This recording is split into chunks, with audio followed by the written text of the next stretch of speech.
Let's talk about South Korea, a country famous for K-pop, kimchi, and until recently, a record low birth rate.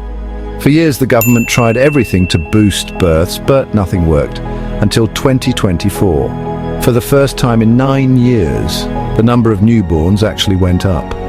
The birth rate nudged from 0.72 to 0.75, still far from the 2.1 needed for stability, but after years of decline, any increase is big news.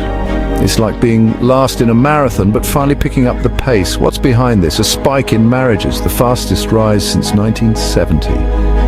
Many couples delayed weddings during the pandemic, and now they're making up for lost time. More weddings often mean more babies, and this post-pandemic rush is giving the country a much-needed boost. Is this a fluke or the start of a real turnaround? The government hopes to hit a birth rate of 1.0 by 2030. It's a modest goal, but after years of decline, even a small uptick is a glimmer of hope. People across South Korea are talking, could this be the start of something bigger? For now, it's a rare bit of good news in a long demographic winter. The question is, can this momentum last? Or is it just a brief celebration before reality sets in again? So, what's driving this change? It's not just luck.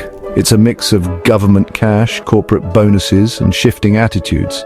The government has spent over $200 billion since 2006 on cash payments and childcare support. Now, companies are joining in. One construction firm, Boo Young, gives employees $70,000 for every child they have. That's a serious incentive.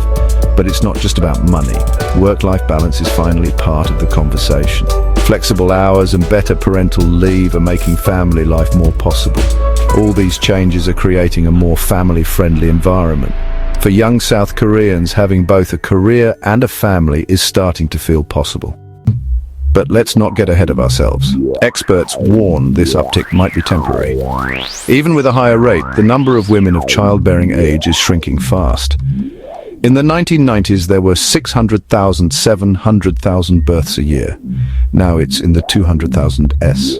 South Korea's population is still shrinking, with more deaths than births for 5 years running. The country is aging rapidly. Over 20% are now 65 or older. Seoul, the capital, has the lowest birth rate in the country. So while the numbers look better, the long-term challenges remain huge. This is a marathon, not a sprint.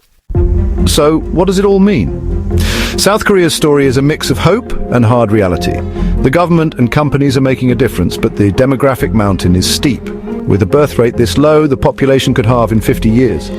This isn't just South Korea's problem. Countries worldwide are watching closely. Can money and work-life reforms really change the future? South Korea is the canary in the coal mine for aging societies everywhere. This is about more than numbers. It's about a nation fighting for its future. Will this spark of hope grow or fade away?